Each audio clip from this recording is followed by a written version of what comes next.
having you. Hello, everyone. Hi. Hello, everybody. Oh, this is Cyril Marchetti. Gilded Reverie, Lenormand. The expanded edition. So I finished my homework today. And not yesterday. But I think I talked about it yesterday, so I'm going to be using, for the final two decks, the Gilded Reverie Lenormand and the Gilded Tarot Royale. Oh my gosh, they're both Cyril Marchetti. Did I know that? Maybe. Maybe not. I mean, I feel like if I knew that, I wouldn't be as surprised as I am, but maybe. I knew it at 1 point. I knew it at 2 points. I knew it at 3 points. And then I forgot.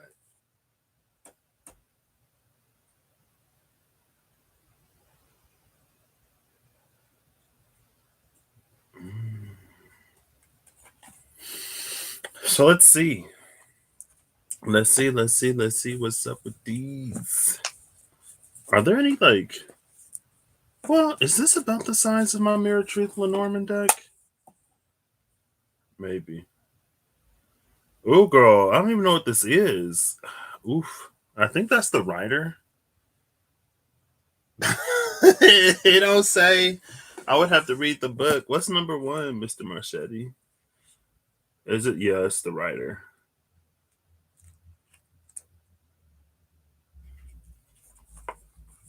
Unicorns and horses. Ooh, she got a letter. Okay, let's see. Ooh, this is the first Sunday I haven't had to work in a hot second. And I am grateful for that, because Sundays were rough. Hey, Vicky, how you doing?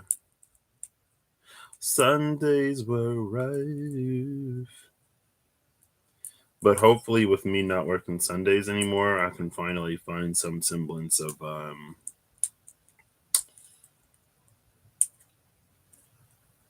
balance in my life. Some kind of work-life flow or something. That's it. But now that I'm off on Sunday, my homework is due on Sundays.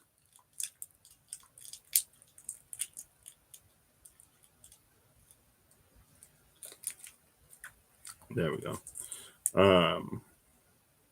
Like if I don't finish my homework before Sunday, I don't have to work a whole shift and then try to hurry up and finish it, because I did that one Sunday and it was miserable. I ain't been right ever since.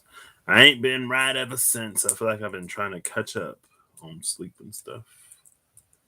I'm surprised I'm sleeping as well as I am, because I think for the last few lunar eclipses, I would wake up literally on the dot every 3 hours. I would literally look at my phone and be like, it's been 3 hours. It was terrible. And then, if we got really close, sometimes it would be every 2 hours. Yeah, I really am. I'm excited for this new chapter in work for a few reasons.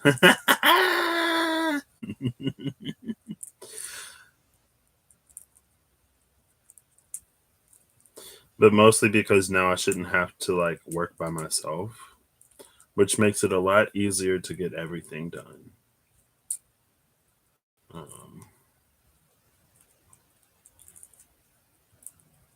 I'm just gonna apparently take forever to open this.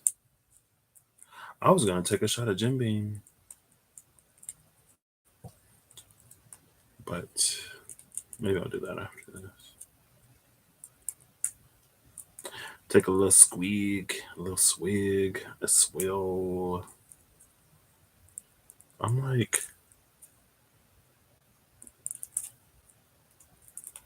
there we go.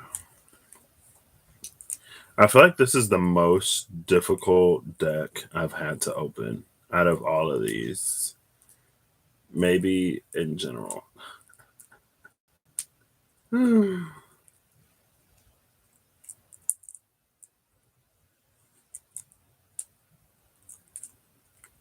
I feel like if I could just like get my little pinky in there.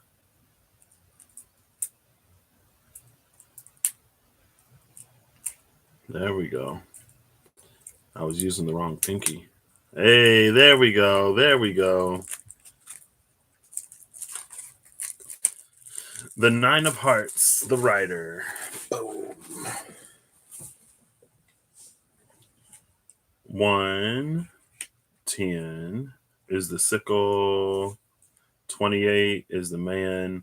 I'm not saying that this is the reason why I bought this deck, but I mean, I'm not mad at it.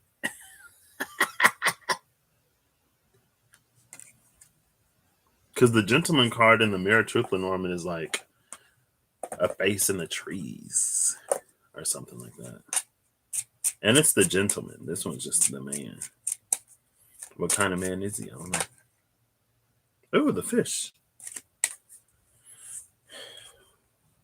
King of Diamonds. The other one, I don't know if that's common fish imagery, but in the Mirror Truth Lenormand too, like 2 of the fish are looking in one direction and 1 is looking in the other.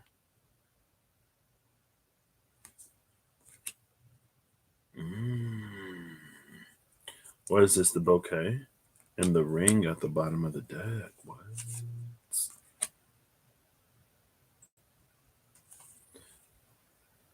With the libro under that. Wait, oh, here's another 28. Okay, I was like, wait, didn't I already see the man?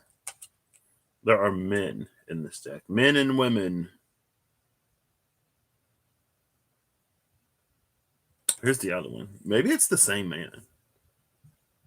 Just like, you know, this is the man when he's like fresh off of work and still taking his work clothes off. And the other one's the one where, oh, he's got a flower in his hand. And the bouquet was here. Okay.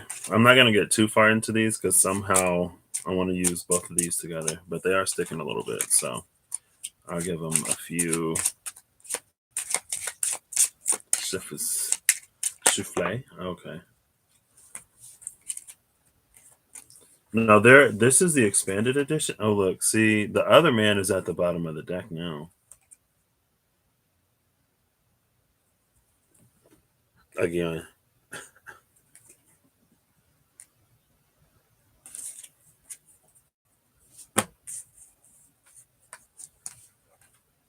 There are 2 12s in this deck? I think 12, it has to be birds. Or the bird. One of them has owls. One of them has... The beak isn't long enough for it to be a hummingbird. Whatever these little birds are. Red-chested blackbird. I don't know. And then the child. This child looks like one of the children in the 6 of Cups in the Tarot of Dreams. Hey, EP, how are you doing? Honestly, like high key, I feel like the children illustration are the people illustrations sometimes. With him, I don't necessarily know how to read. Especially when it's like more face, less body. I'm like, okay. Like that Page of Wands and the Tarot of Dreams. I'm like, what are you trying to tell me? I feel like you're trying to say something. What is that? Oh, it was Finding Nemo. With what was his name? With the little turtle, and Marlon was like, he's trying to tell me something. I know it.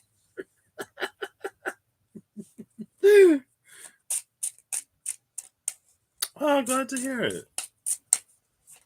Okay, I think these are sufficiently looser. Oh, 2 cards flipped over separately. Number 35, the Anchor. And number 28, the man. It's the other man. It's like I see one man and then I see the other man, and then I see the first man and then I see the second man again. I'm just like making sure these are, because some of these are still a little sticky.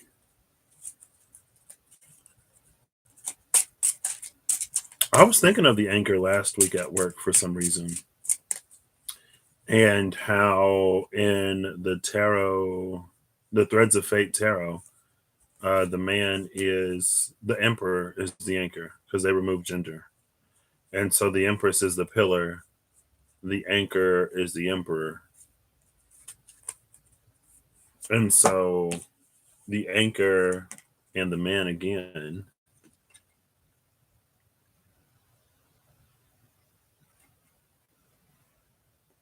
There's a bird in this anchor. There are birds in this anchor. This is an anchor, not, it's not in the water, but it's not attached to anything either, where it shouldn't be. It's like the anchor is floating on the water instead of sinking, which is gorgeous. I mean, like, well, in terms of heaviness, it's gorgeous. In terms of a groundedness, it's up to interpretation. So that was one man and then the other, and I still got to get this other. Well, let's go to 28. Let's see.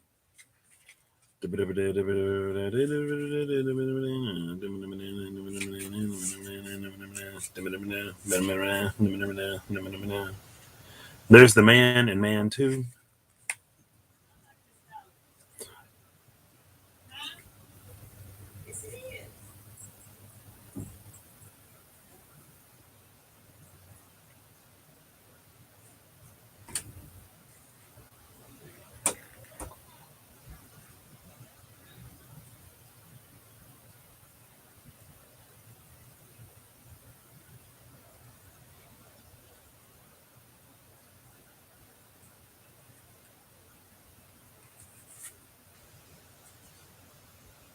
Oh, it's so inclusive.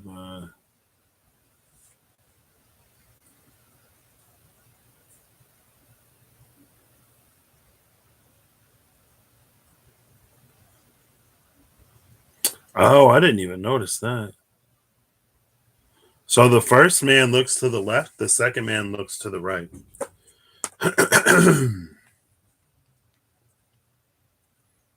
Now, how will I open you? See, this is why I like having nails, because I could just stick a nail in it and like move it back and forth until it tears out the plastic like that. And then, hey, see, that's why I love having nails. I also like tapping on things. I like the click clack.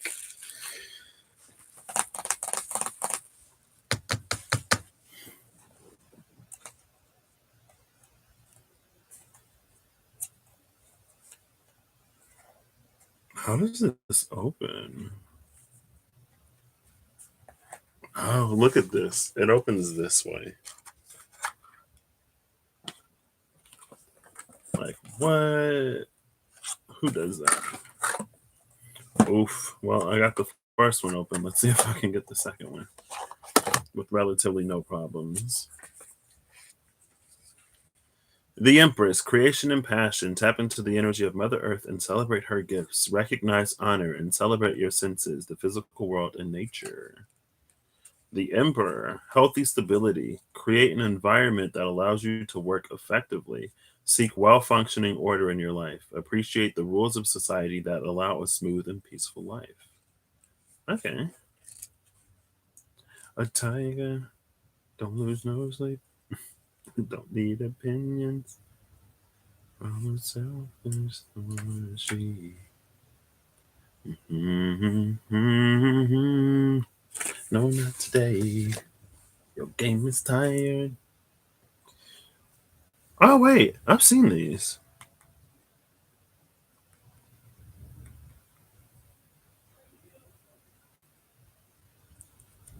Who was that? This full interesting is energy. This full card is interesting. Did I say this full interesting is energy? I've been tongue tied for a good second now, if you haven't noticed. I'm like, Mercury isn't even retrograde.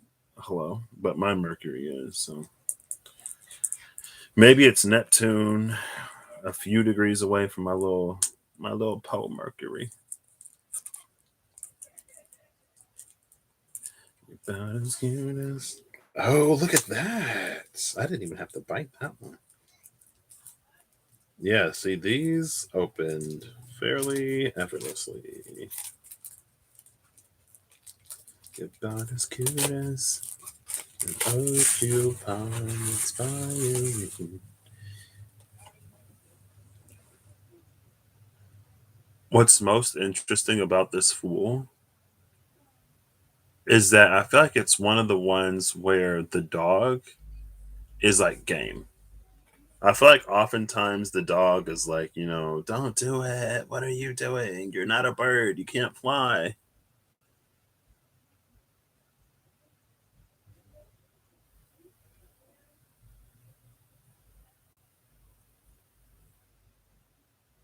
Interesting. Oof, death. There's a white horse on the death card, a pale horse, a white rose.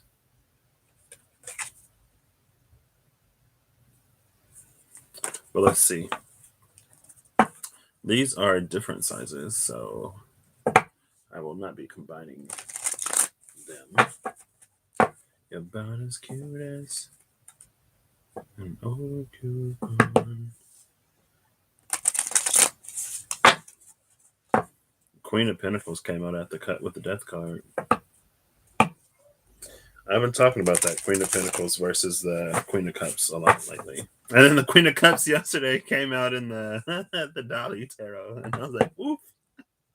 Foot, meat, mouth. But it's like the shadow of the Queen of Cups has been like the energy that comes out from her as the Queen of Pentacles comes out. It's just like the difference between the two of them, honestly. And the situations where the Queen of Pentacles energy would be a little bit more beneficial to the nurturing of something than the Queen of Cups energy. But of course, both have their moments and times and places to shine, and they both are women of status. Oof. This is interesting. So the first card that comes out here is the Five of Cups. It's interesting because the Five of Cups was one of the first cards that came out in the Starman Tarot with the Six of Pentacles. Or was it the Five of Pentacles and the Six of Pentacles? It was the Five of something. And then the Five of Cups. Did I see it in the mystical manga? I don't remember.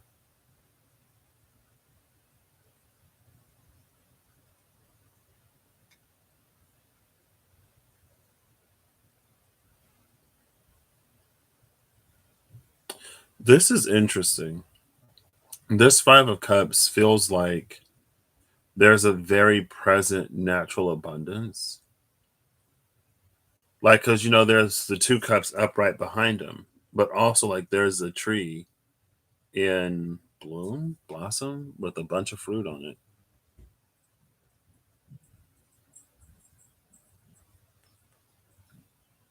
And it's an energy where it's like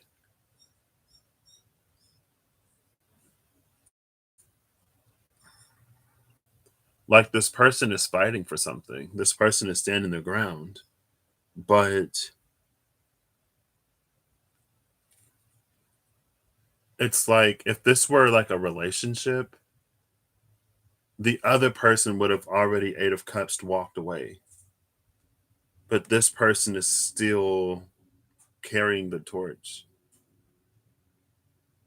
but there's like so much more behind them that is more immediately available. The bottom of the deck is the strength card. Oh, there's the Six of Pennies with the Six of Pentacles behind it. And I love that the strength card is looking in the other direction of the Five of Cups, right? I feel like this is like dark or something. Maybe not. Hey, Amy.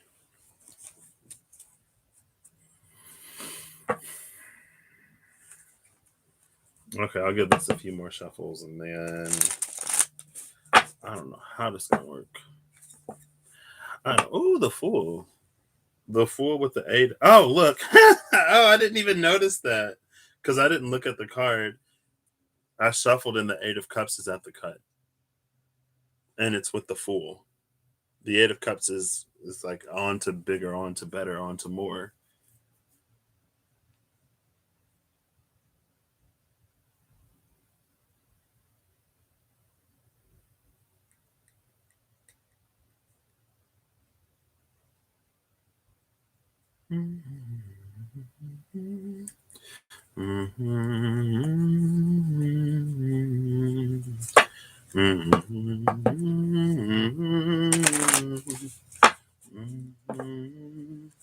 I haven't read reversals in a minute. I don't think I have any decks with reversals in it right now. I think I put them all upright in all of them. Not that I'm necessarily going to put reversals in this deck. I'm just saying.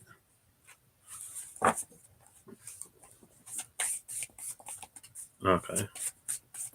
Let's get one more card. Actually,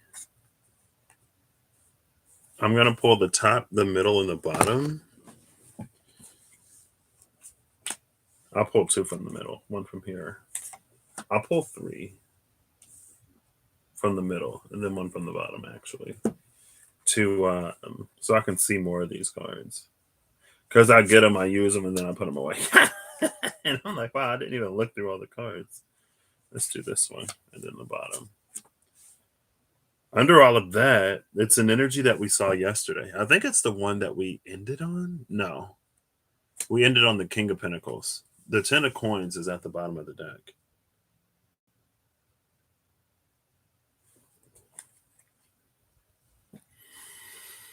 Now, what's interesting about this 10 of Coins is there are no people here.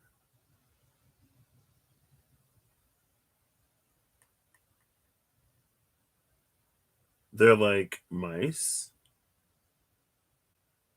around this treasure chest.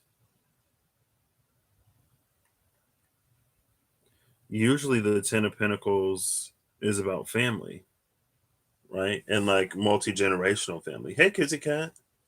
Like you see the grandfather, you see the child, and then maybe you'll see the parents off to the side. And then there's also a dog. I'm actually gonna look before and after mice. Oh, look who's at the bottom of the deck. Maybe I put him there because that's the last man we saw. I'm gonna look and see what number it is. It might be like 3 or something. I think mice come fairly early, but also I'm not sure.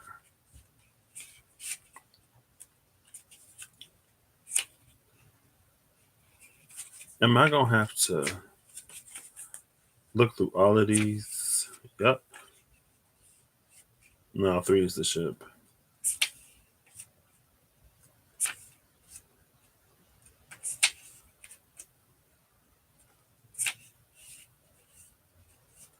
Birch broom. Birds. 2 owls. See, oh, I want to find the mice, but I don't want to ruin the cards that have multiples. Like, I want to discover them. Like, oh my gosh, there's 2 of them. I want to be surprised. Mice is number 23. Okay. So I'm going to go looking at number 23. Looking for number 23. Guten Tag. Hey, Holly. How you doing?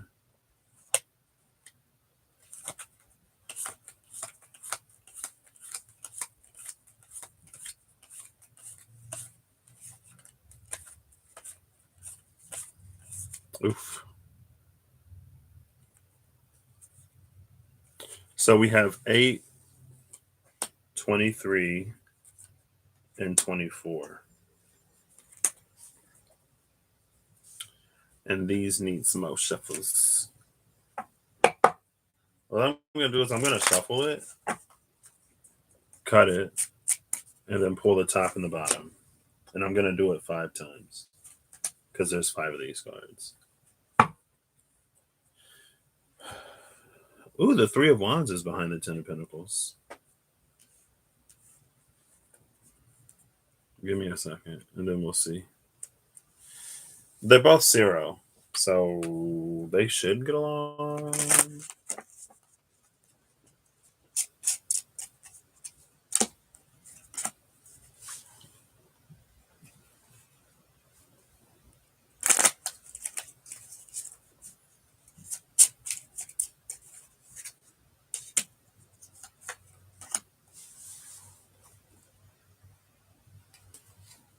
This is going to take a second.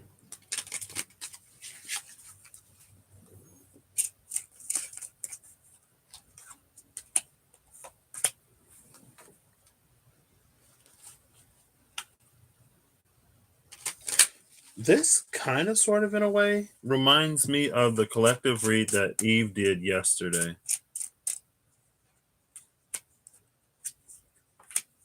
And I'll say how in a second. Ooh, the mountain. 8 of clubs. That's the mountain in this deck. Mountain at the bottom of the deck. So the cards that came out before and after mice is I would have to look this one up because I don't think there's a swan card. Is there a swan card?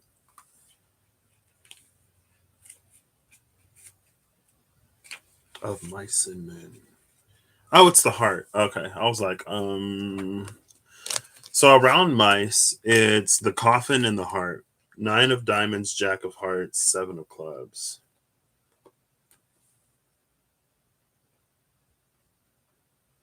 And Anubis is here.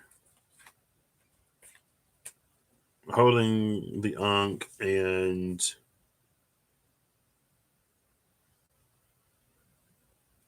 the cane, I guess.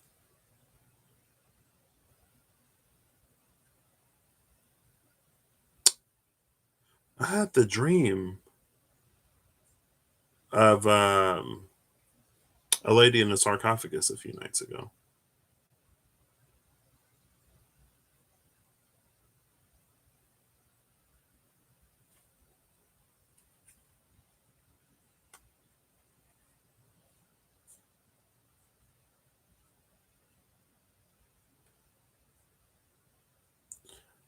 There's an energy here with the mice card. One of, like rodents and infestation. But another, it's like that's the mouse gnawing through the rope that tied up the lion.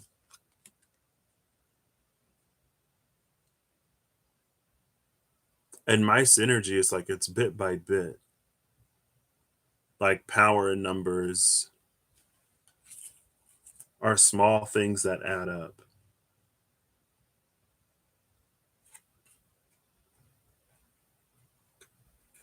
So this is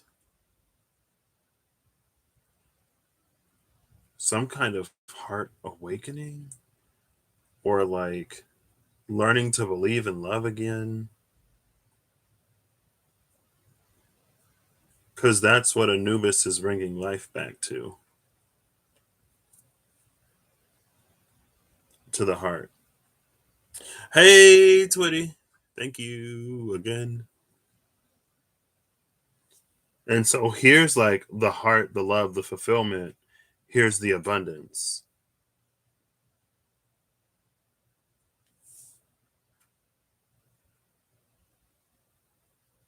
And it feels like that's what the mouse is doing because we don't see what this is connected to. But I mean, look where the mice lead us, to the Ten of Pentacles. And so it's almost like, well, if you got some old cheese and an apple, like if you got some fruit and some drinks, like consider that payment for all their hard work. I don't know. But the Three of Wands is behind this, and the Three of Wands came out yesterday in the Dolly Tarot. And it was a question of like the person had missed the boat or whatever, but they had wings so they could fly onto the boat. There was the mermaid there who could like take them to the boat. But they were like, oh, but these three wands in front of me, I can't get where I'm going. I must wait. And it's like, you can fly. Like the mermaid can take you. There are birds all over this deck, apparently.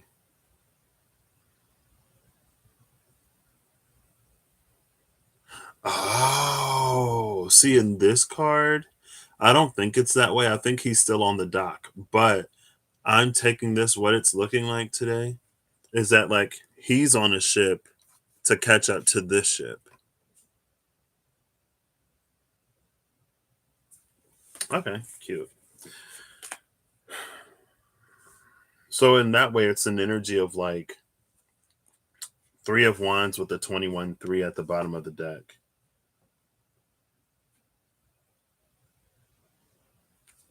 There is an energy of like not giving up here in this. Because it's like if you really want to be on that boat, like we can put you on that boat. But I mean, better may already be on its way.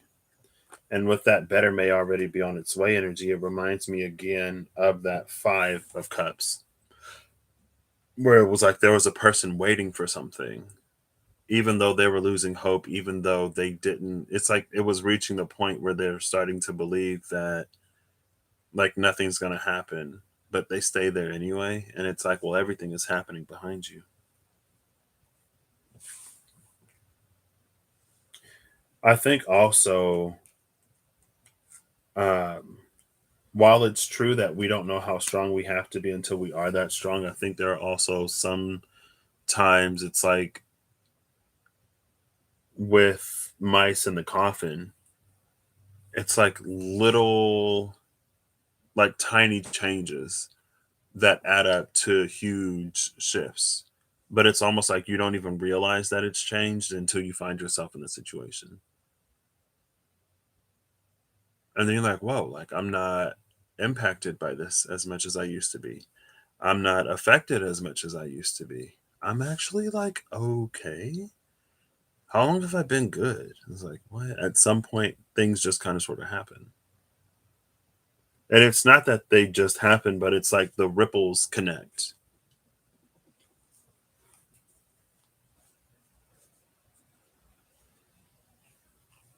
Maybe this is some weird mutant spider mouse.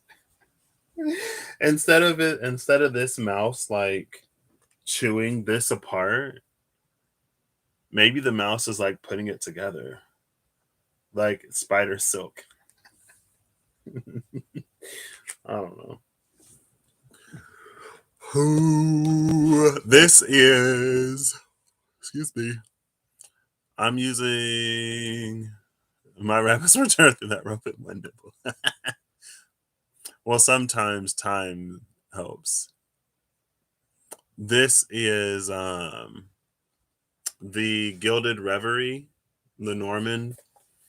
The Lenormand is the Gilded Reverie Lenormand, and the tarot is the Gilded Tarot. Gilded Tarot Royale. I think these are the last two. Yeah, these are the last two that I have. Cyril Marchetti. Yes, yes. That's what it is. It's Spider Mouse.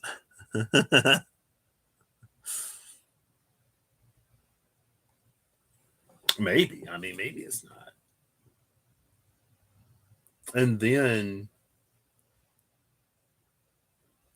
it's like because all of those transformations happen, you're able to show up more than you were before. You're able to show up different. You're able to show up more healed. You're able to show up and sabotage less. And it's not that it is necessarily without effort, but it's that it's now things that you're capable of doing that you may not have been capable of before.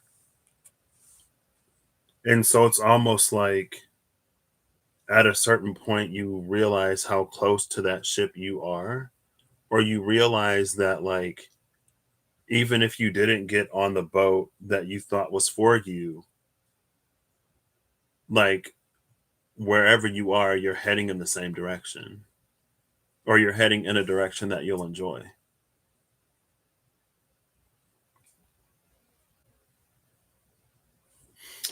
So the first card that came out is the Tower. That's funny because what the other day it's like walk into the tower. The Dolly, no, not the Dolly, the Starman Tarot told us to enter the tower.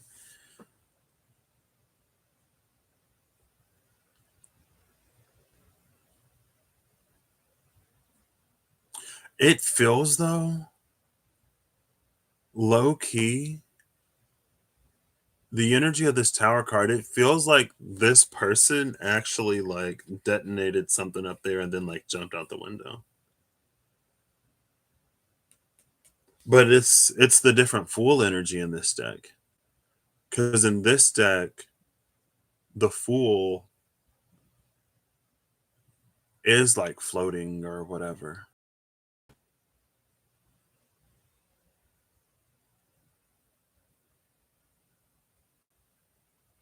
I always wonder why the tower gets struck so high up. Maybe that's because like the foundation is good.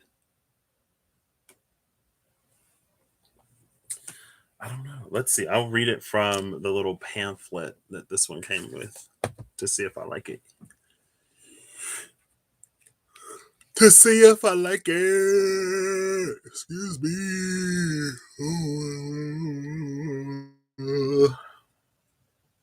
I'm so tired. Okay. The Tower of Power.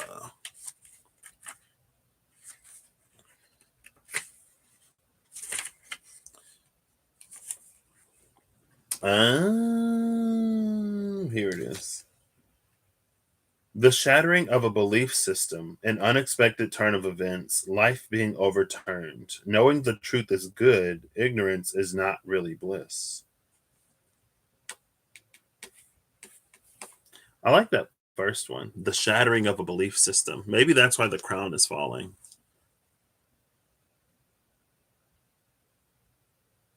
And there's something about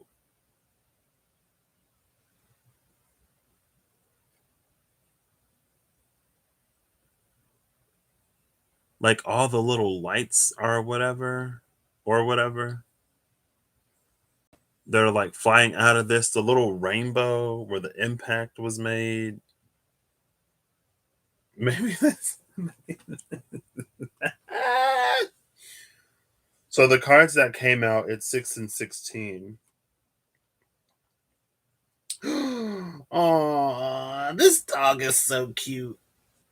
It's the dog and clouds, I think. This is a 6, this is a 9.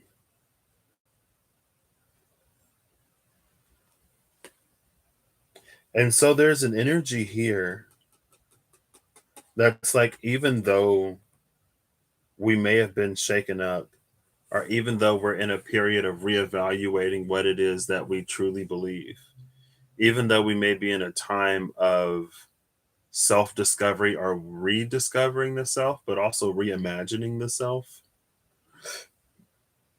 it's like, it feels like realizing how every situation worked out for our benefit. It's like when you come out on the other side of the clouds, you realize that the position, that the spot that it left you in is like, I don't know, there's something that you'll be able to do, something that you'll be positioned to do, something you'll be free enough for. And it's an energy too, where it's like the dog doesn't want to play in the house with the red ball anymore. Like it's ready to go on a walk. It's ready to go outside of this tower that you never allowed yourself freedom from. It's like when you lock yourself in the tower to protect you. And like, I think that came out recently. It's like you hire the dragon, you find the tower, you fill the moat, you set the briars and the thorns to grow. And the dog is like, okay, like I've done everything I can do in this tower. I'm ready to go outside. It's like Tangled, right? When she's like, I want to see the world. It's not that I don't love you. Back before she knew the truth, she's like, it's not that I don't love you, and it's not that I like him anymore. It's just like there's a whole world out there. Everything I could do in this tower, I've already done. And so maybe this is some kind of like radical, like I'm gonna like this is that leap of faith. Like I'm gonna quit my job. I don't know how I'm gonna provide for myself. I don't know what I'm gonna do, but I'm gonna quit because I know that that's not aligned to me anymore, and I'm gonna trust that the divine will carry me. Or it's like putting yourself out there. It's taking a chance, a risk, an opportunity, applying for a job, talking to an individual about a job or about a relationship. It's leaving a relationship. It's like more than changing your belief system, it's acting on it. There's an element of action here. And it's like moving outside of your comfort zone. Somebody said something about comfort zones lately, but pamphlet. You do? Pamphlet. It sounds weird now that I say it. um uh well, it's a joy that I'm glad to indulge with. To indulge. Yeah, sparks of love that come from tower energies. I love that.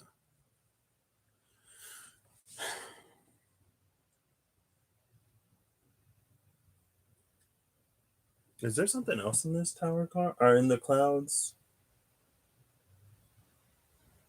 Yeah, it's just the energy of like it feels like the storm has already passed. And so like we're at the end of it, right? Because it's like they're clearing this way.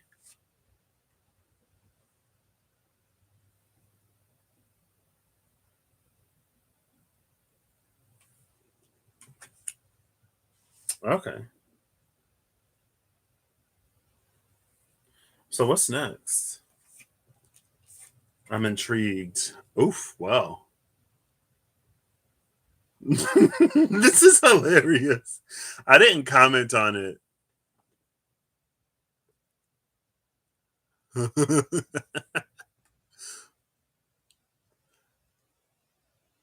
um it's moving west.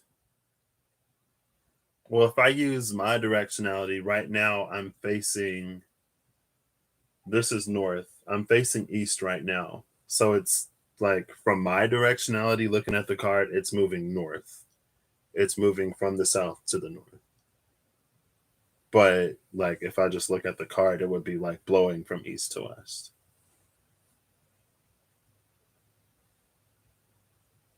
This is funny because I looked at the Justice card in the Dolly Tarot yesterday, and her scales were tiny. Her scales were tiny. I was like, girl, like on this Justice card, her scales are huge. I'm like, okay, I love that energy because justice in this sense, it's an energy of allowing. And it's like when we are used to a certain lifestyle or when we feel some type of way, there's only so much good that we allow in our lives before we start to question it and sabotage like everything. But this is an energy, it's like, I feel like it's really realizing how much you've been through. And it's like, you know what? If I can endure everything that I've endured up to this point, I can be happy and joyful and abundant and blessed and bliss beyond all imagining. Because I've put in for it. I've already experienced the other side.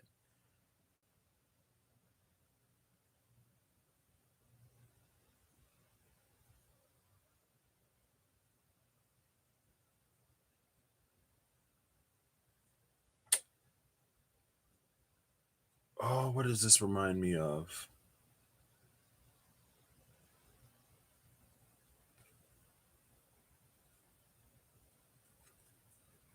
It's a card. It might be the Osho Zen Tarot, but there's a card. I think it is the Osho Zen Tarot, and there were like stepping stones or something like that. Or was it in the Enchanted Map Oracle? I don't know. It was a while ago at this point, but I feel like there was an energy where it's like we're going from stepping stone to stepping stone, and something happened at one of them. But now it's like it feels like there was this path of stepping stones, and justice just like rose up, and it's offering us options. It's offering us choices. But there is a clarity with the sword. There's a clarity that we have to have. With the sun, there's a clarity that we have to have. And with yin and yang, there's a balance that we have to have within each other or within ourselves. And maybe there's a balance that we have within each other. Maybe it's about redetermining those balances through ways of honesty, vulnerability, healthy boundaries, etc.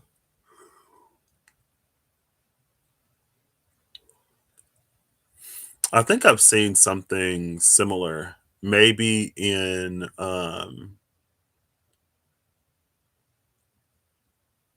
feng shui or qigong or something like that.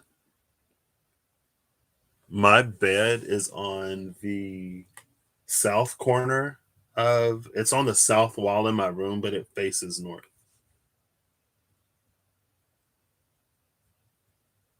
And then my other window, so I have a south facing window and an east facing window.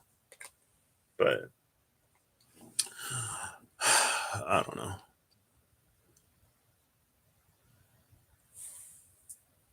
Qigong. Okay. I was like 12, 12. Wait, is it 11, 11? No, it was 11, 11 earlier. It is 2:13 here. Oof. Today I was like, I really need to get my I feel like I've been watching some Pisces readings lately, and even the non-Pisces. Maybe it was like a Taurus reading I watched or something. It was like, get your money together, get your money together. And my money is together, but there are things that I've been neglecting. And it's like, I need to get that together before it really comes and bites me. But I'm just enjoying it. Anyway. There's a planet back here that I would assume is Venus because this is Libra, injustice. Um,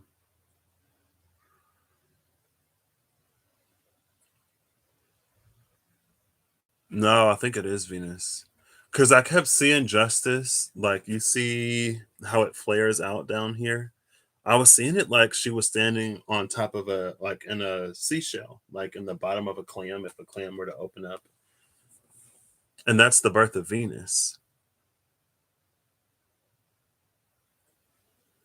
And so maybe there is the balance that we find, that we live in managing self love and love of others that came out yesterday.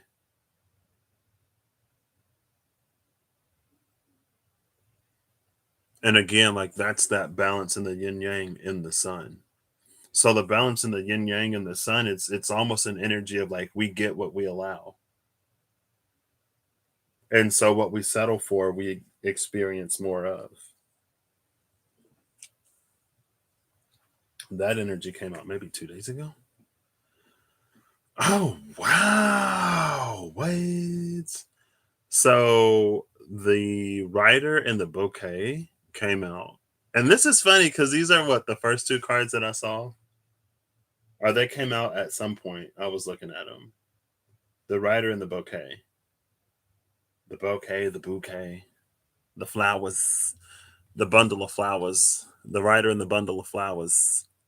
Your bed faces east and toes west. Ah,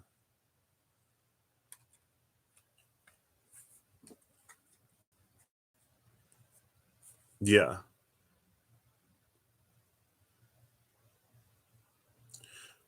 This is interesting because the rider is actually on a carousel.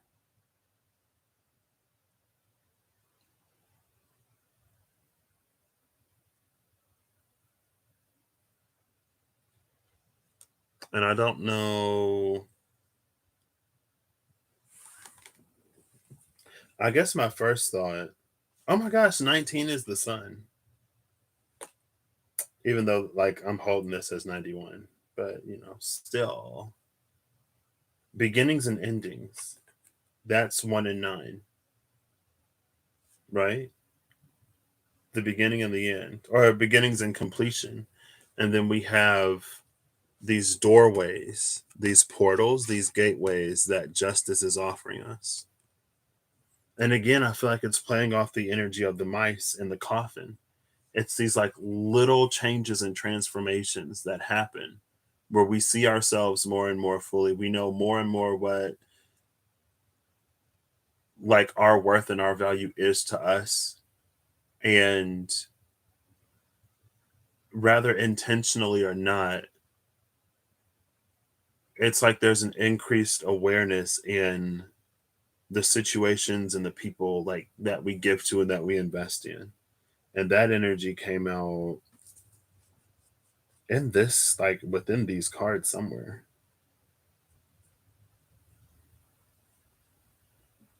Because I remember talking about it recently.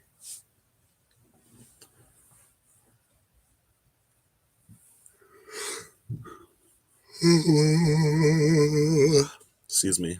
Venus did just move into like Venus. Did it just move into Capricorn?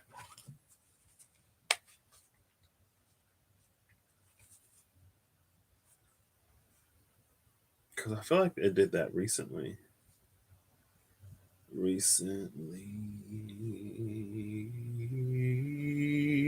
Venus is going to trine Uranus. Venus is 2 degrees. Oh, Pluto is in Capricorn. Oh, okay.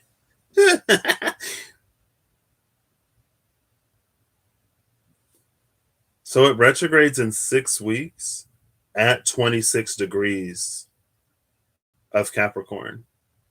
So Venus is going to pass Pluto and then retrograde on Pluto and then pass Pluto again. Venus is about to make 3 conjunctions on Pluto.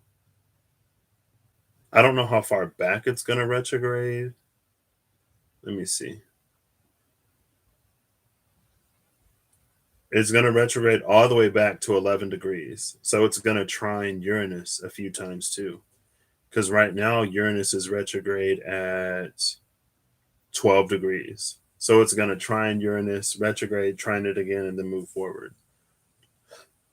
But Uranus is going to come out of retrograde in January. So a few days after, or maybe like a week, because this says that Saturday, January 29th, Venus goes direct. And then Uranus goes direct on the 18th. Yeah, on the 18th of January. So 11 days after Uranus goes stationary prograde, in the words of Russell, Venus will go stationary prograde. The nodes will shift into um, Taurus and Scorpio at some point around that time. And so that is a really interesting transit for Venus.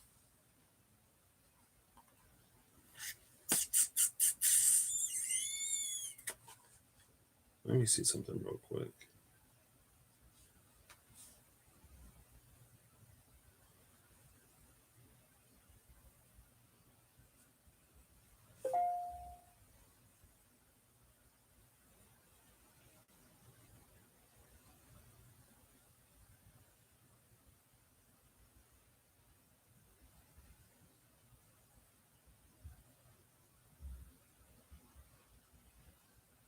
Okay.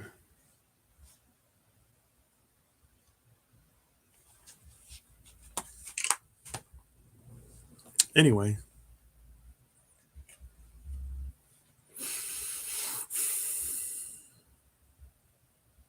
It'll be in Capricorn until March.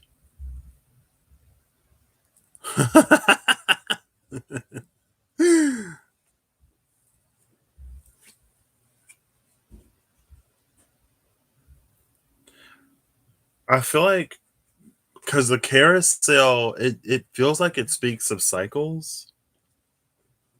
And so that could just be the end of a cycle, the end of one cycle. Um, I don't know. There's something about this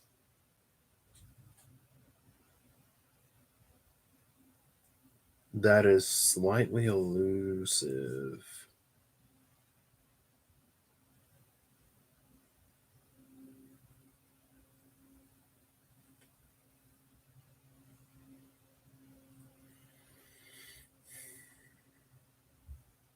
So we have the Nine of Hearts and the Queen of Spades. The Nine of Hearts is the fulfillment of, in the Nine of Cups, it's the fulfillment of desire. The Queen of Spades being the Queen of Swords, she's minor justice, pre justice. I think for me, the Two of Swords might be minor justice. And then the Queen of Swords is pre justice, and then justice is like justice, justice. So there is a pre justice energy here with the Nine of Cups, which it just feels like it's like a don't psych yourself out of it or don't overthink it. It's like it's not to not be discerning, it's always to be discerning. But it's like in all of your discernment, also keep in mind all that you've done, all the many ways that you like, it's all the ways that you're not who you used to be. Because it's almost like if you can realize that what you've done has put you in the position that you'll be in to receive whatever it is that you're asking for, you'll know that it's not too good to be true. It's the fruit of your labors. It's like it's the effect to all of the cause that you've been putting out into the universe. And it's like this is what like you ordered. So it's not like it just showed up one day, like, and then you're like, oh, this is suspicious. It's like you placed the order, you paid for it, you sent the shipping address.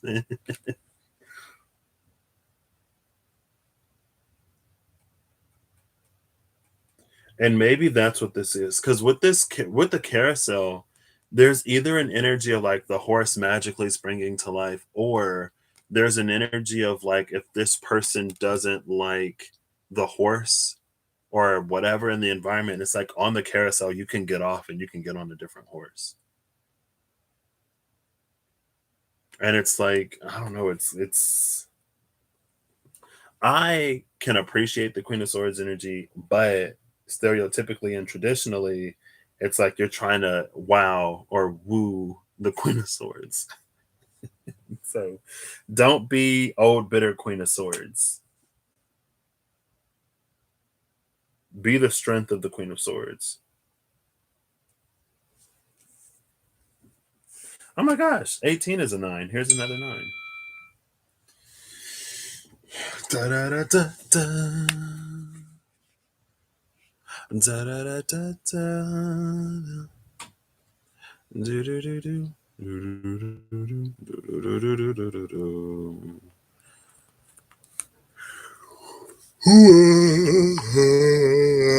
Excuse me.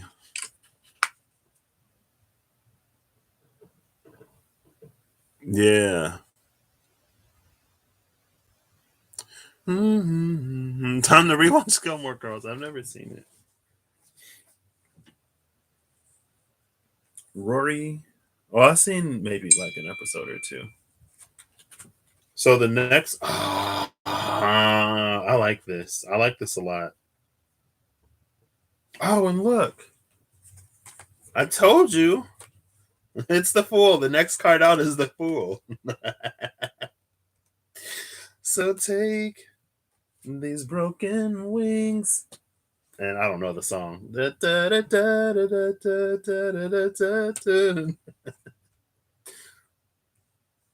So yeah, this is definitely going for a new cycle.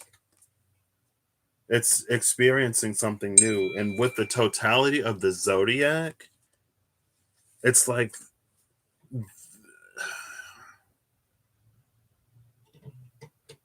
hold up, wait. We start at Cancer, we end at Gemini.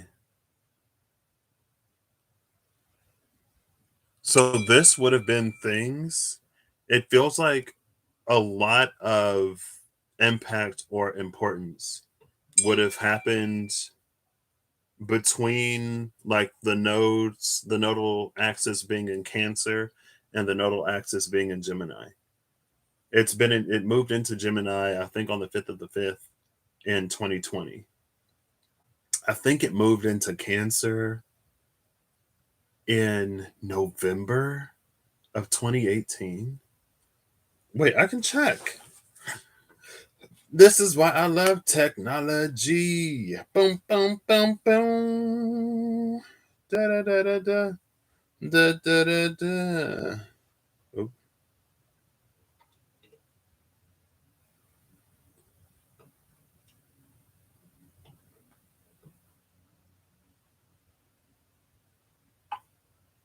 oh, let's see. I don't know how far back it'll let me go, though. We'll see. So on May 5th, 2020, it moved into Gemini Cap. It moved into Gemini Sagittarius.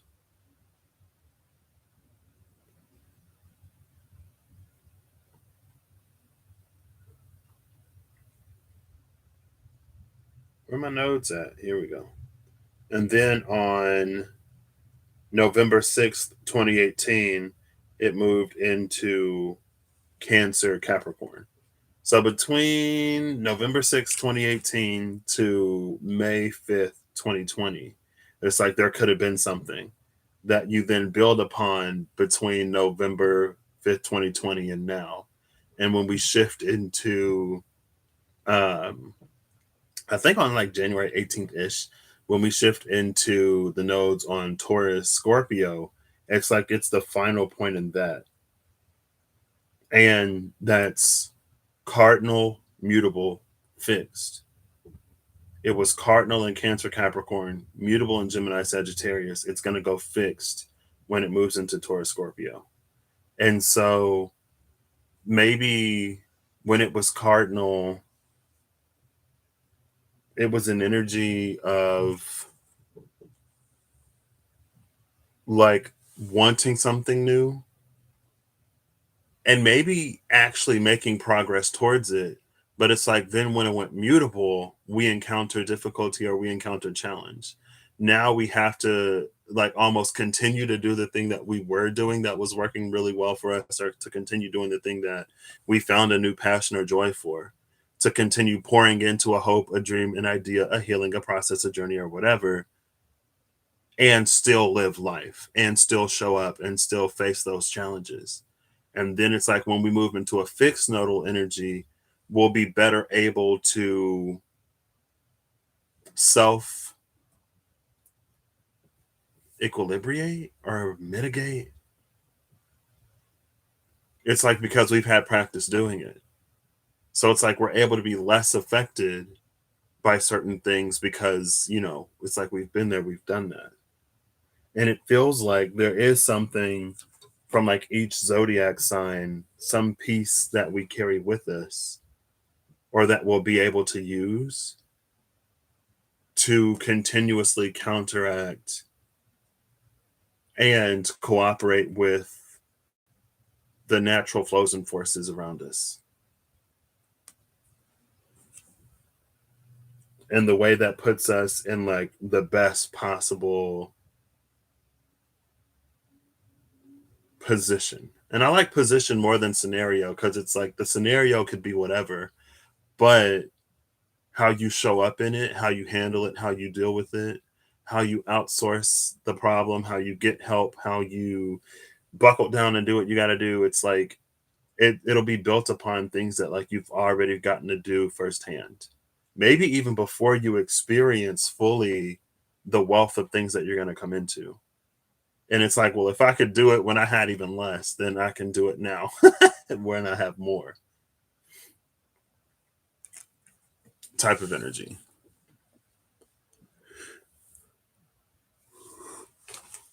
Your car accident was 12/11/2018. Oh my gosh.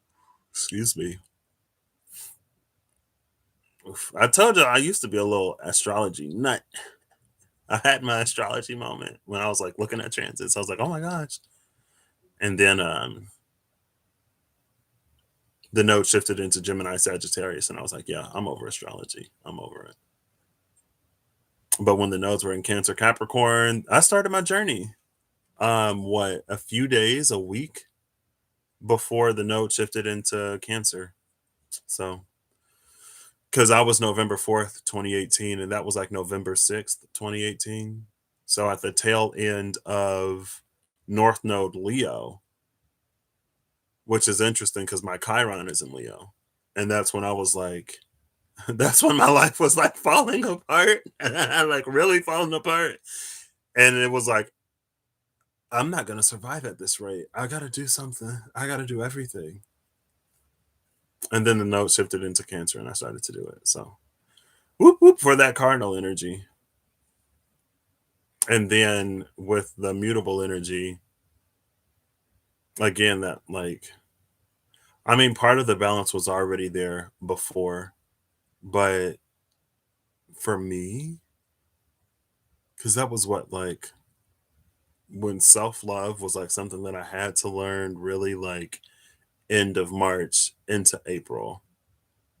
I don't know. Anyway, you can track it if you want to or not if you don't want to. You've been preparing for this in some way. And so even though it's new, like you're not, it's almost like you're starting out more than a novice. You may not have been like fully in it. You may not be doing everything that you will be doing. You may not have all that you will have, but you've prepared for this. So, and whatever way you've prepared for it. Ooh, excuse me. Whew. I flow but like to know. Curious cat that I am. There's nothing wrong with that. Oh. So next is 32 and 12. The 8 of hearts and the 7 of diamonds. There's that 8 of hearts, 8 of water, 8 of cups energy again. Moving on to better, even if you don't know like what better is or where better is. And like we literally have, so it's the moon and birds, but the birds that came back, that the birds that came out with the moon are the owls. The moon and the owls, and the owls hunt at night. And there's like a moon up there, right? So again, it is an energy I feel like where it's like you're more prepared than you may know that you are. And everything that you've done in the dark will prepare you to live a life in the light. Everything that you've overcome, everything that you've struggled through, even if you didn't necessarily overcome it to the point of you being as unbothered or unaffected as you would like to be, it's like you've done enough to really put yourself on solid ground when the node shifts into Taurus. And Uranus is going to go direct. So that could be like a sudden jolt. So if you get a running start, maybe you'll already be at that pace when the thing shifts. And then I don't know. But I love that the moon and the owls came out. I love that there's like different birds in this deck. Because it could have been the ones in the daytime, all in the birdhouse, having a good time. It's like, no, we've been doing work. You've been doing work.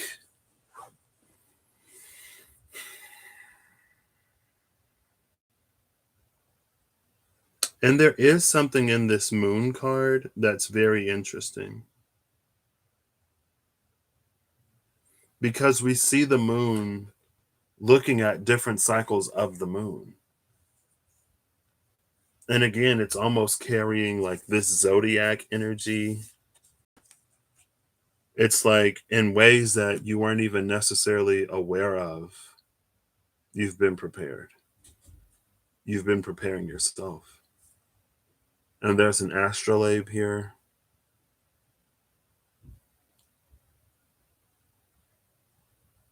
And honestly, it feels like, especially going back to that tower, I think it was the tower energy with the dog and the clouds. When it's like you're gonna have an experience that's gonna like almost show you how well prepared you are. Going back to the coffin and the mice. It's like you're going to be put in a position where you're not going to handle it the way that you used to. It's like you're not going to sabotage it or something like that. You're actually going to take it. But then it'll be this energy. It's almost like, well, if I never would have experienced the things that I would have experienced in the past, regardless of how sucky they were in the moment, like I wouldn't have been prepared to take this, to rise, to step up. And there's something about self-love, self-worth, self-image. It feels like it's changed since then too. Because that was the thing about justice. It was the energy where it's like, well, if something too good happens to us, then we feel unworthy and undeserving of it sometimes. Or like when it comes to accepting generosity. So again, thank you to all of the precious people and friends who have, and family, who have taught me how to receive, who have helped me learn how to receive. Um,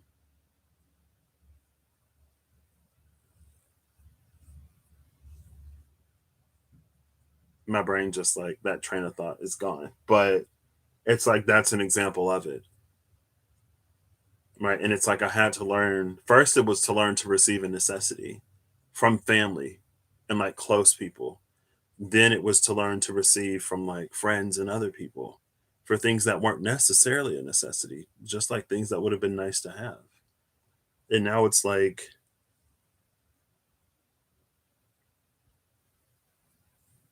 anyway, that was a whole part of like seasons. Oh, the thing about like not being good enough. Um, or there may be like minor like things within us that like keep us from living out these experiences. But like with the energy, it seems like we've been preparing for it. We've been building up to it. So when the time comes to accept it, when day breaks and the clouds part and you see, it's like you look behind you and you see the tree full of fruit when you were like starving on the banks of the river, hoping that a coconut will wash down. Or like you're like wandering through the woods and then you like you stub your toe on something and it's like a treasure chest full of coins and you're like, what? It's like, yeah, girl, I bet you thought your ship was that other thing. Turns out no. It was actually this, and you've been heading here the whole time.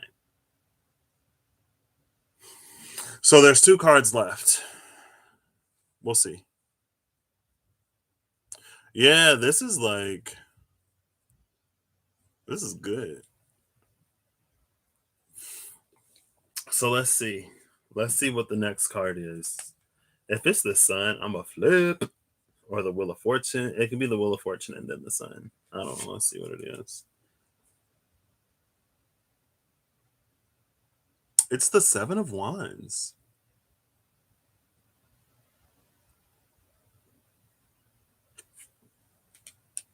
Well, the immediate energy I get off the Seven of Wands, it's almost, and it's not the Seven of Cups, but it's almost the burden of choice. It's almost like there are going to be so many things that you can do. It's almost like, as I was talking about how I've been seeing all these messages about Pisces needs to budget and hold on to money. It's almost this energy where it's like, I feel like this is where like a nostalgia comes in a way. Because it's like you're going to be able to do a lot of things that you would have wished that you could do in the past. Like you're going to receive You're going to have opportunities beyond opportunities beyond opportunities.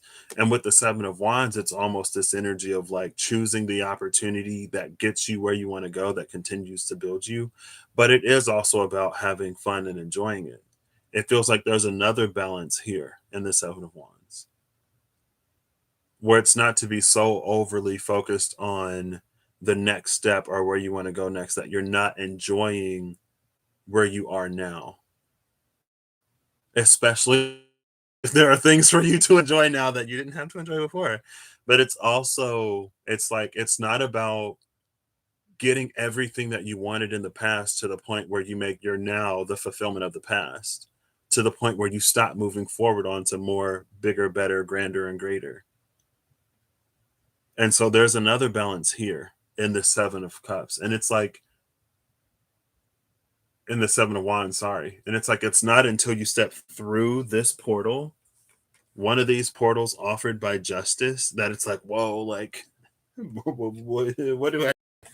Because it's honestly, it's like this, it feels like the Seven of Wands is like, these are all passions. These are all things that would like enliven you. There's a lot of like vitality, life force energy here. Like all the vitality, life force energy that was coming out in the Dali Tarot yesterday. And it's like, it's, you're gonna have to choose because you can't do everything at once. But it again, it's like all work and no play, all play and no work. Do both.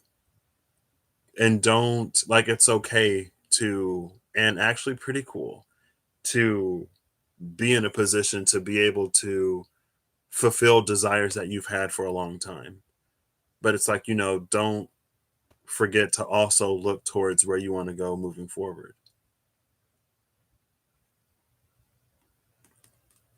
So now I'll come to these. Oh, wow. Oh, wow. The Eight of Diamonds with the Queen of Clubs. We have a 6 and a 7, but the 6 is a 33 and the 7 is a 7. It's the key and the snake. I love that the snake is here. And I love that the snake is number 7 because that feels like that 7 of Cups energy. Or one of those 7 of Cups energies. And what deck is it in? I think it's in the After Tarot. In the After Tarot with the 7 of Cups, the person has picked one cup and they don't even notice that the snake has slithered. They didn't even notice that the snake had slithered out of one of the cups and like had chosen itself. And so it's almost like with this, with the balance here, it feels like it'll keep us from falling into overindulgence. And again, it's almost like there are certain things that have been working for us. And it's for us to continue to do the things that work for us. Wow, I almost feel caught out. Because it's almost like, like if you're doing something to get better and then you get better and then you stop doing the thing because you're like, oh, I don't need to do this anymore. Like I'm already where I want to be. And it's like, girl, but like, don't forget that like that got you here. And maybe one of the caveats of being here is that you have to continue to do that. It's like, if you eating right or eating better, if you eating closer to what your body is asking for, is putting you in a position where it's like it's giving you the energy and everything else you want, and you have like a cheat day that turns into a cheat week, into a cheat month, into like a cheat lifestyle, and then you're like, why am I so sluggish? Why am I so tired? Why is my body doing this? Why is my body doing that? Like I was feeling so good, and it's like, well, you stopped doing the things that you needed to do to keep you feeling good. And as we grow, as we change, as we evolve, the needs and demands grow and change and evolve. So maybe also in that, it's to not be afraid of, or to also be mindful of whatever is being asked for us in this new cycle, in the new now. We also meet those demands too. It's like, well, back before I had all of this, I didn't have to worry about this. And it's like, yeah, because you didn't have it. If you don't have any kids, you don't have to worry about feeding your kids because you don't have any kids. If you don't have any pets, you don't have to worry about making sure that they're taken care of because you didn't have anything to take care of. It's almost like some of the things that come with an increase in It's like some of the responsibilities that come with the increase in whatever, wherever we find ourselves. It's like there are some responsibilities. And again, also, it's to not fall into the temptation of overindulgence, right? It's like when people win the lottery and then 3 years later, they have less money than they had before they won the lottery.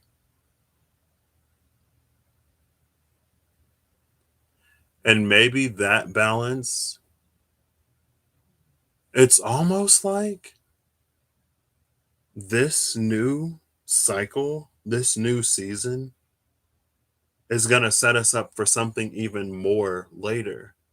And so the balance that we learn here is actually going to be the key to something even greater. It's like, if you move from a page to a knight, from a knight to a king or queen, from a king or queen to an emperor or an empress type of energy. It's like each step prepares you for the next, but that in itself is preparation for the next thing. But don't forget to enjoy where you are,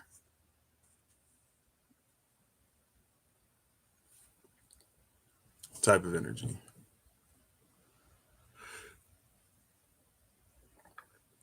Wait, what? Excuse me. And I think there is also, because I'm thinking of the mice at the bottom of the deck. 5, 6, 7, 23, 33, 7. I think there is also maybe a certain generosity that's going to be asked for us. And so it is a little bit of a 6 of Pentacles energy too. It's like, don't be selfish. It's almost an energy of like when we're blessed to bless others. Wait, oh, see you later, Twitty. I was like, wait.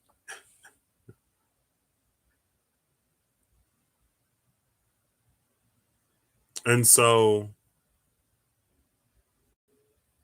because I feel like there's a little bit of an energy of like the snake is going to have more than it can do with. So it's like, it's okay if the mice come and they eat a few apples and a few pears. Because, like, what are you going to do with those anyway? And it's one of those, it's almost like,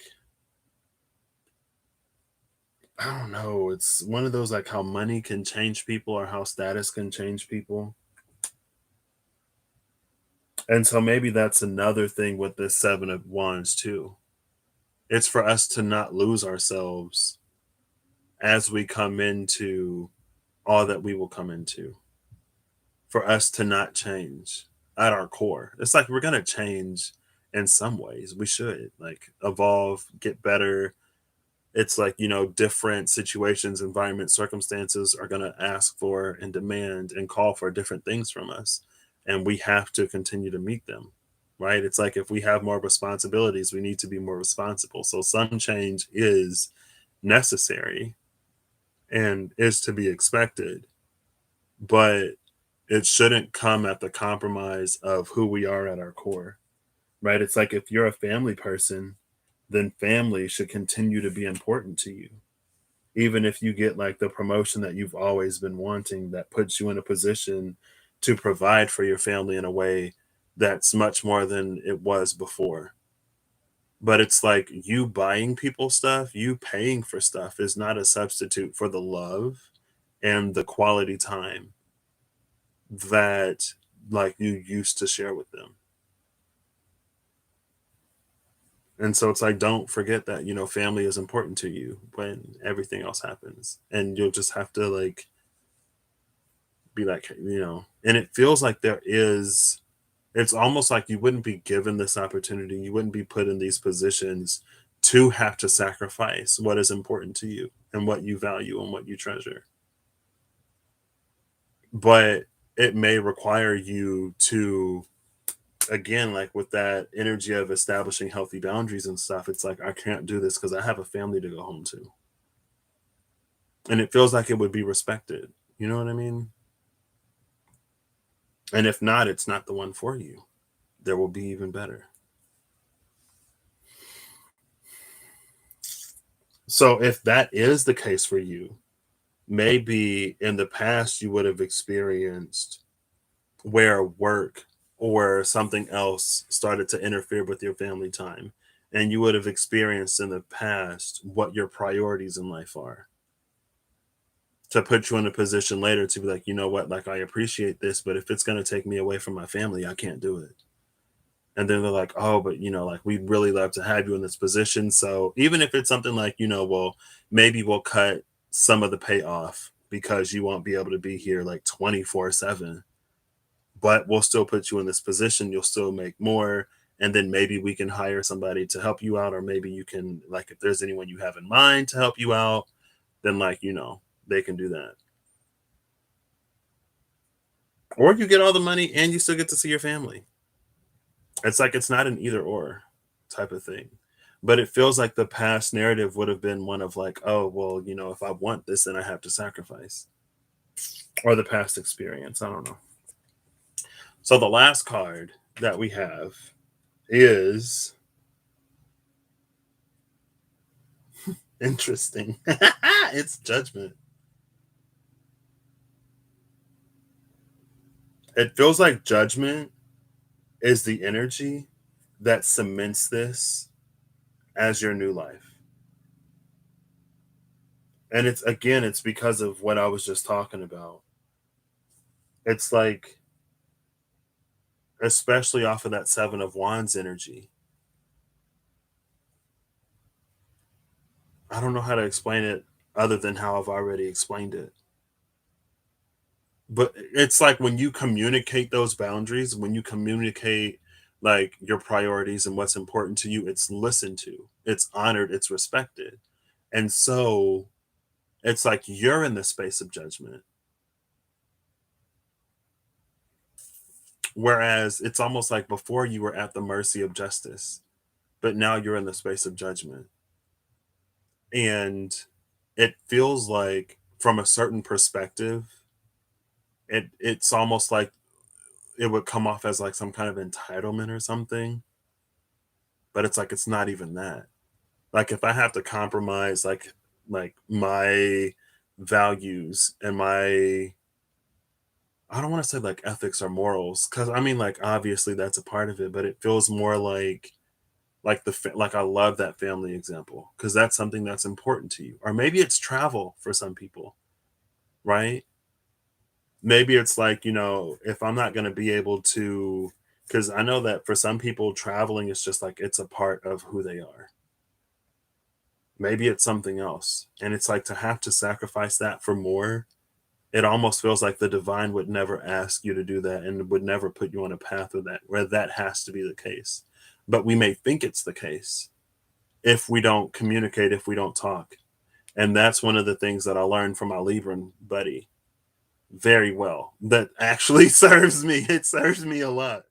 Because before I would just be like, yeah, but like, if they didn't say that I could do this, or if this is what they said, then I'll just do it. I don't want to rock the boat or cause problems or whatever. So I'll just sacrifice and do whatever. And it's like, if you have the conversation, if it's something that they can work with you on, then they will. And if it's something that they can't, maybe you can compromise. If you can't compromise, find something better. You don't have to compromise who and what you are and who and what you desire and whatever in order to sort of like have it all be met. I mean, it's that's one thing I don't like about the word compromise. It's like you're probably going to have to compromise in some way, but you're not going to have to betray yourself in some way and betray what it is that you desire for your life and for the lives of those around you connected to you, either directly or indirectly. It may not be exactly what you want in every way, but it feels like it'll be favorable. And then anything else that you need to work through, you'll be able to work through. Anything in any other way you need to like accommodate, like in any way you need to be accommodating or be accommodated, like you can do that. You know what I mean? Yeah, it's very that. And it feels like, at least from my perspective and some of the narratives, that I heard before I was in certain situations myself. It's like, you can do that. You can ask for that. You can say that. Like, what? I thought you just had to take it. Be glad for the crumbs that I give you. And you're like, thank you. And it's like, no, you ain't got to beg for crumbs, girl. It's like, what? I don't have to beg for crumbs because I ate the crumbs like a year ago. I'm just trying to. It's like Chino when he licks the carpet. It's like, Chino, all of the treat that you had on the carpet is gone. I don't know if you can still smell it on the carpet and that's why you're licking the carpet, but you're probably just getting carpet fuzz or whatever else is in that carpet. You ain't getting no more treats. The treat is gone. Type of energy. But anyway, yes, exactly. It's all of that, Amy. So the last two Lenormand cards we have, it's the Libro. Ooh. It's the book and the storks. And they're both the number 8, 26, and 17.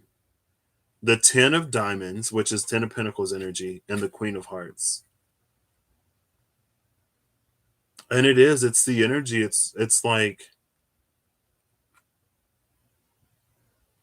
because we question, and it's in judgment, which is perfect, because we question and challenge the narrative,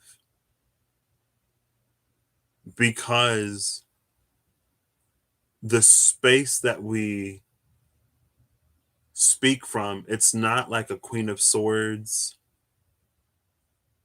And there's nothing wrong with the Queen of Swords, but it's like, it's instead of it being from the shadow of the Queen of Swords, it's the light of the Queen of Swords informed by the Queen of Cups. Queen of Cups being a self-love. It's like, because I love myself and others, and because I want to honor myself, I can't compromise in this way. Instead of it being like the shadow side of the Queen of Swords, that may be something like different. It's almost like the intention that we hold from that place and from that space. But it's like, it completes it completes a chapter, that completes a book, that might complete entire volumes, and it births something new. Like, this could be the beginning of a brand new story.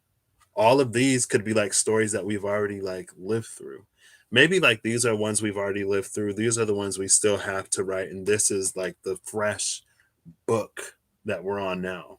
More than a new chapter, more than another novel in a series that is a continuation of the ones before.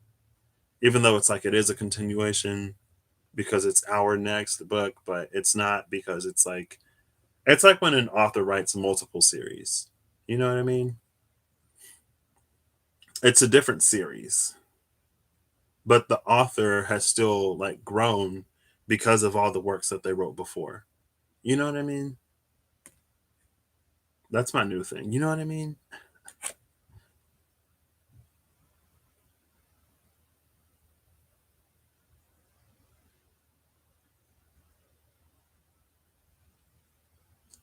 And it feels like,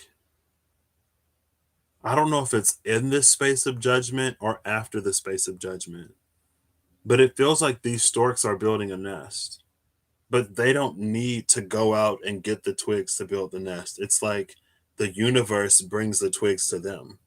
And it's like, they catch them out of the sky and then they put it in the nest. Like, catch and then catch and build. But it's like, maybe the book is the blueprint for this.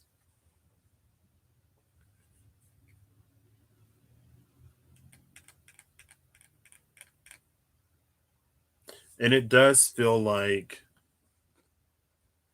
especially if we can remain generous and giving, if we can continue to make all that is around us or near us better, if we don't wax like selfish and like grow cold or bitter or consumed by the money, the greed, the position, the power, the whatever.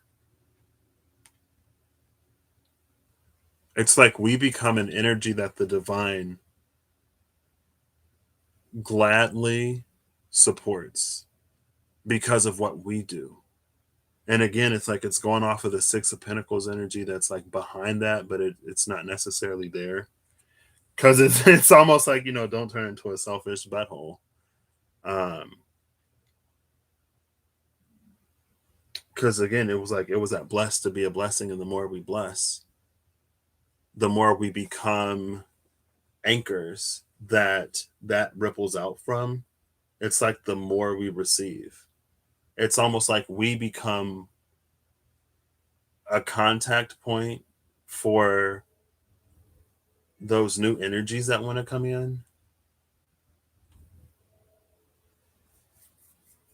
And it goes back to that flow. It's like there's this flow where everything is like sort of already whatever. And if you tap into it, it'll like start to change things. But it's like instead of us just tapping into it, we almost become these conduits that it like spreads out of from.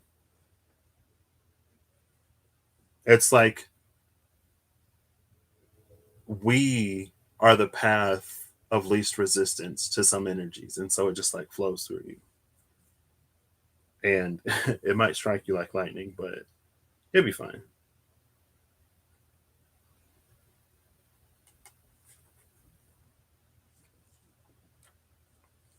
Okay, gorgeous. Well, I feel like these readings got better and better and better and better as I move from deck to deck to deck. Gorgeous. I haven't even seen the new Jumanji sequel.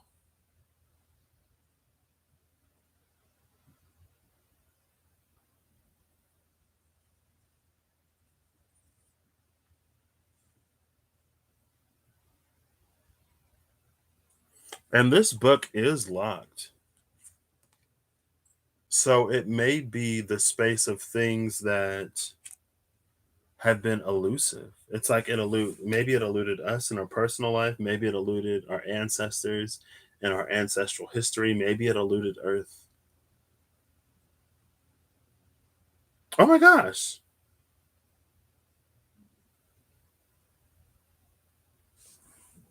The key already came out. The key to the book. I was thinking that the key was the stick, like the twig is the key that's going to unlock this book. And you can pick the lock with a twig, yeah.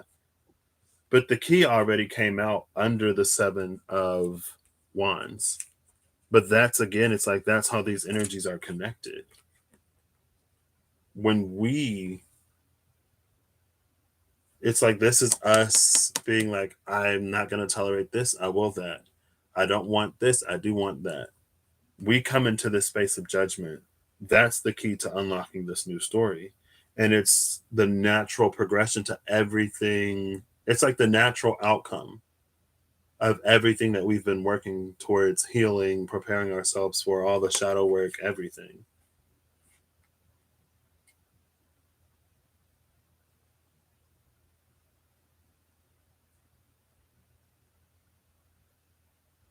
And it's another thing, it's like where our song lifts those around us too. You know what I mean? It's not judgment in a fiery way that comes and destroys the tower like the tower in the Starman Tarot, where it was like asteroids, brimstone, lightning, everything. It's not necessarily a fiery judgment.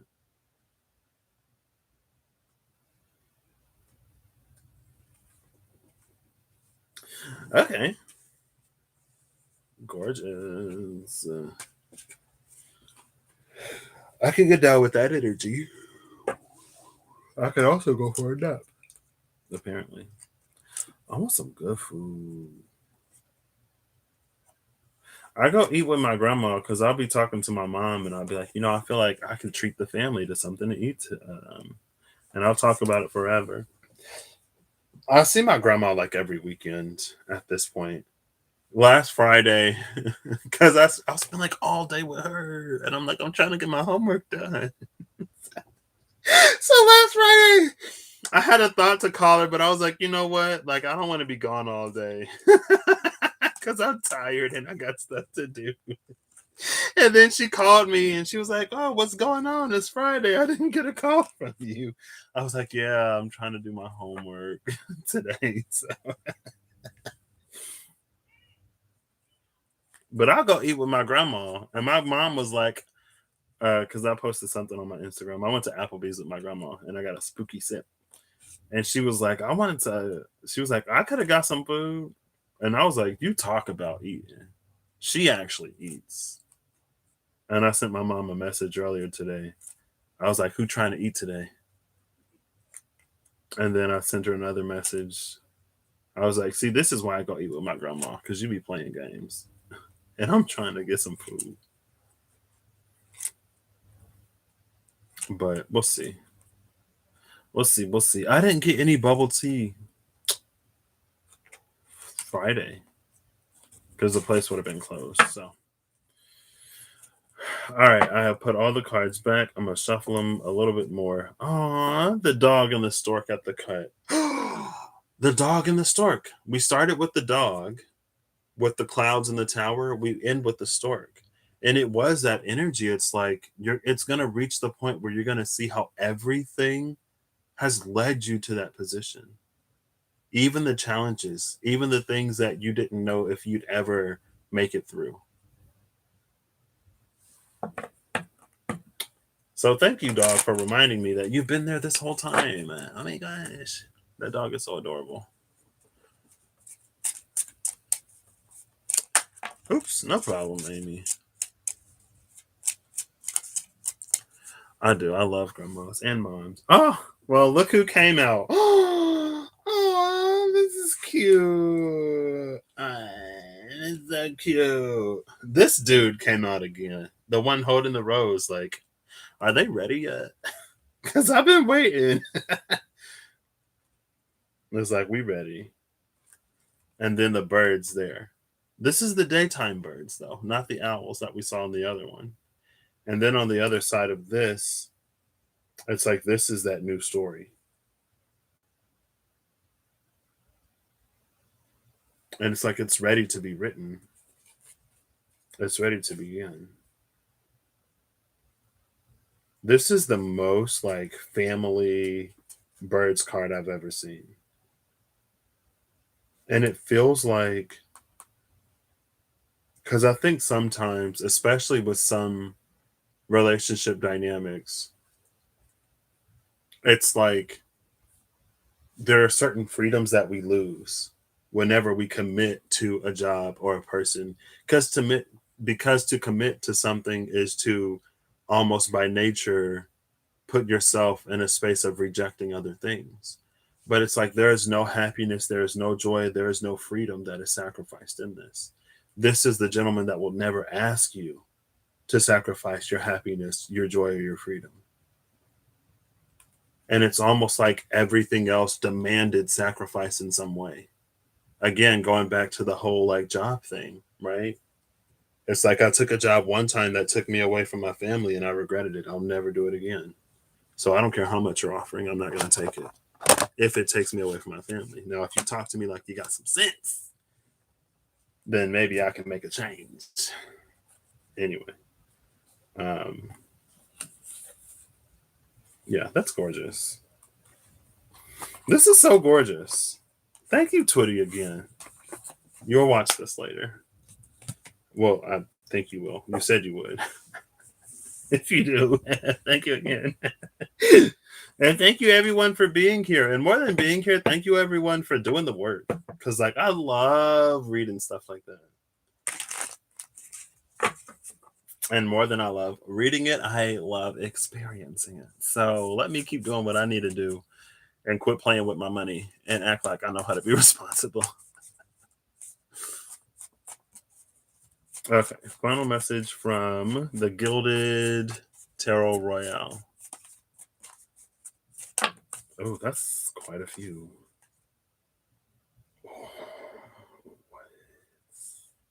Wait. How many cards is this? It's 4 cards.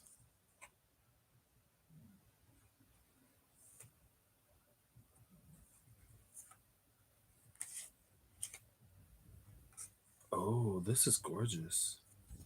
So the card that's at the bottom of the deck is the Ace of Cups.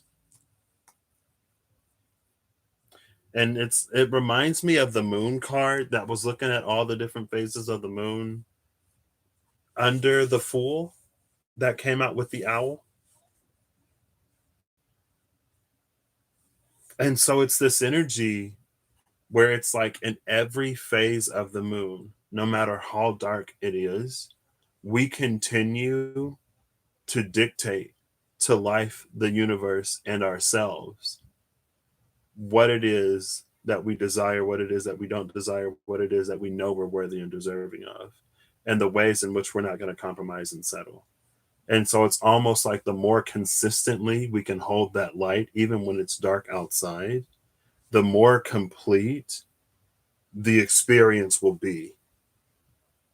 Because we set the experience in light and we also set the experience in dark. And so it's like, even when things aren't going well, even when we're stressed at work or we have a busy whatever, it's like, can we still leave work at work and come home to our families and be, loving or whatever? Or can we still like keep it together in some way? And it's not to be like perfect, but it's like, it's almost coping, right? It's like if you run to X, Y, Z, A, B, C, one, two, or three, every single time you experience challenge and hardship in your life, you anchor that as part of your experience because challenge is an inherent part of life. And it's like you cement that dependency on it. And so part of it would have been or could have been releasing those dependencies. I don't know how you manage it.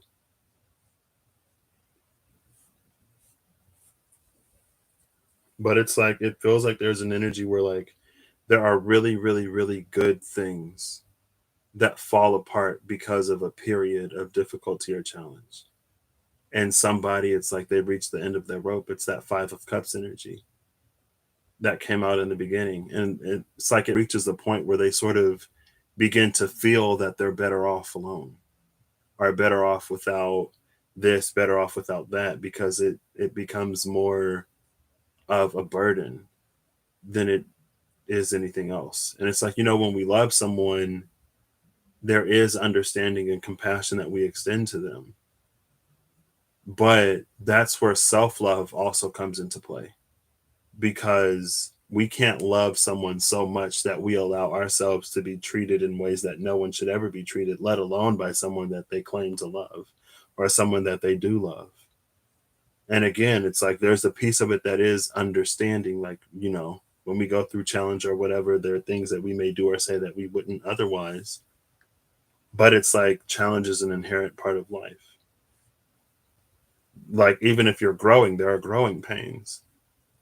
When you get more and like you're adapting to new responsibilities, if you're going to continue to grow, it's like, am I going to have to, like, is this something that's going to repeat in the experience every time a new threshold is met?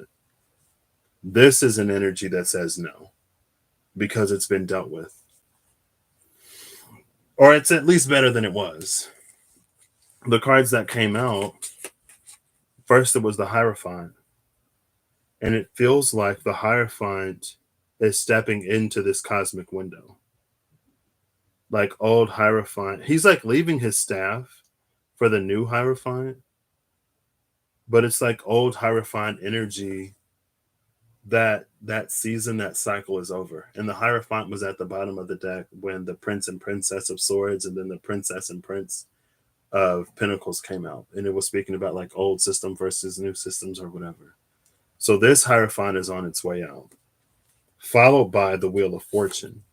And it's like, because we're no longer, hey Britmas, because we're no longer committed to these things. And again, like that's the Five of Cups energy. It's like remaining committed to things that no longer serve us. When there was like a whole Two of Cups in abundance, like literally right behind him, it's putting oneself in a position to begin experiencing that. with this Wheel of Fortune, it's like, and this Wheel of Fortune is very mechanical. And I love the gears and the teeth on this Wheel of Fortune because it is like when one thing changes, it leads to changes in everything else. It's like everything is interconnected. After that Wheel of Fortune is the world.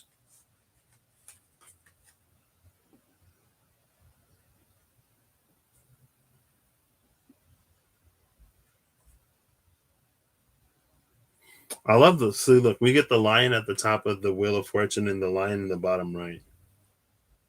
I feel like, oh, I didn't even notice. The Hermit and the Wheel of Fortune have the same cosmic purple background. So yeah, that Hermit's going back to wherever. I don't know where that Hermit's going, but it's opening up a brand new everything. And again, we get more of the same cosmic purple. So it may be in a sense where it's like it's happening sort of above us, but it's a potentiality, it's an energy that we get to tap into.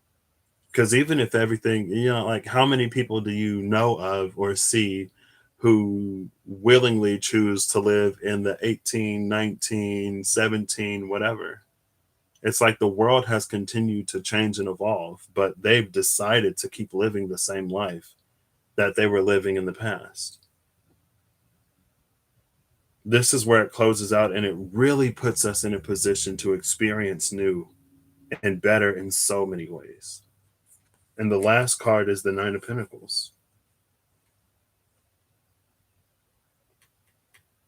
This Nine of Pentacles, it honestly feels like the natural abundance that's been available to us the entire time. But we couldn't see it when this other Hierophant was in power.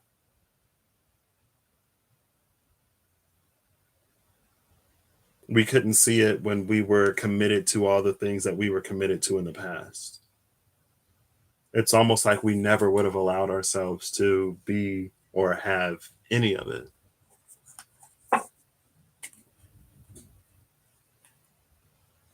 And I feel like that energy came out earlier too. Maybe it was just in the Five of Cups that came out before. Maybe it was in something else. It was in the book. It was in the book. It was like the story that we could never unlock, the experience that we were always meant to have, maybe like within our lives or ancestrally, or even like as a collective humanity in general over the past, who knows how many years. But it's like when this change happens, it becomes more available. And the book was at the bottom. Yeah, it was the man, the birds in the book. And look, she holding one of them birds that was in that birdhouse. Maybe this is the woman that the man was looking for. I don't know. Hello, Eve. Happy Sunday. It was good. It's some real good stuff coming in, apparently. So be ready for that. Much love to you as well, Kizzy Cat. Kirsty. It's like cursed tea. I'm like, oh, not. Oh.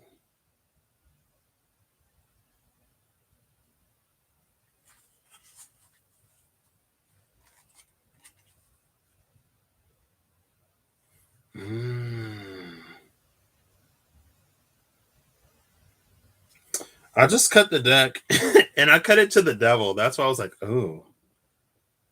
And then I cut it again and it cut to the Fool. And we can see like the Fool is like jumping out of that hoop or whatever. It feels like it's no longer jumping through these hoops. It's like, yeah, done with that. I've learned everything I could learn from that when I was there. It was fun sometimes. A lot of times it was not great. Glad to be done with that. On to bigger and better. Excelsior, right? Or something like that. So.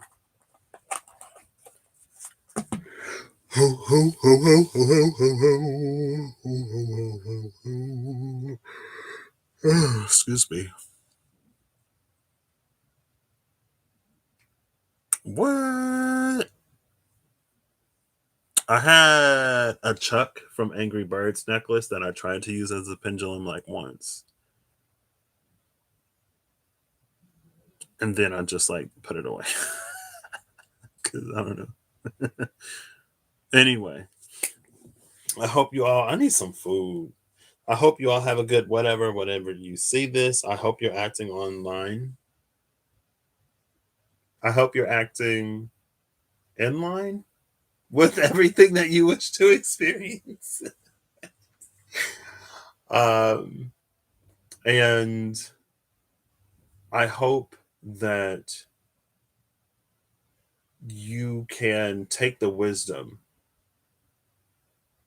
out of the experiences that you've been through. You can pull your strength together and you can overcome anything that needs to be overcome in order for you to see just how much can truly change right now. Like with your, I love that Uranus is in Taurus and Pluto is in Capricorn, especially for where we are right now. Like Pluto, the planet of transformation, being in Capricorn, the sign of foundations. Uranus, the planet of change and revolution, being in fixed Taurus, the sign of like kind of sort of day to day life. Not in a Virgo way where like we're keeping a like track of the details, but like and how it's like the pattern that we find ourselves in. Patterns are being disrupted, foundations are being busted up. Build something beautiful. You know what I mean? We're capable. We have those opportunities, but I feel like opportunity is an interesting word because it's like something tragic happens, which gives you the opportunity to do this, but it's like, yeah, but like look at the tragedy. I feel like sometimes the word opportunity can take away from the magnitude of what it is that we've experienced, but it also is almost about being opportunistic. It's like this is something really crappy that happened, but what can I do to like salvage the situation? It's like whenever like the beauty industry preys on like insecurities, it's almost like being that same kind of vulture energy, but for positive death like transition, transformation, and rebirth. It's like, oof, this was rough. Now, how can I come in and like use this to actually change stuff? Or at least that was my tactic. I mean, I guess I didn't plan for my life falling apart in the way that it did, but I did plan for my life falling apart in the way that it did when I didn't do anything to change said life and to stop it from falling apart. So neglecting it definitely didn't make it any better, and pretending like it didn't exist didn't make it disappear. But anyway, I'll catch you all later. Bye bye. Thank you all for being here.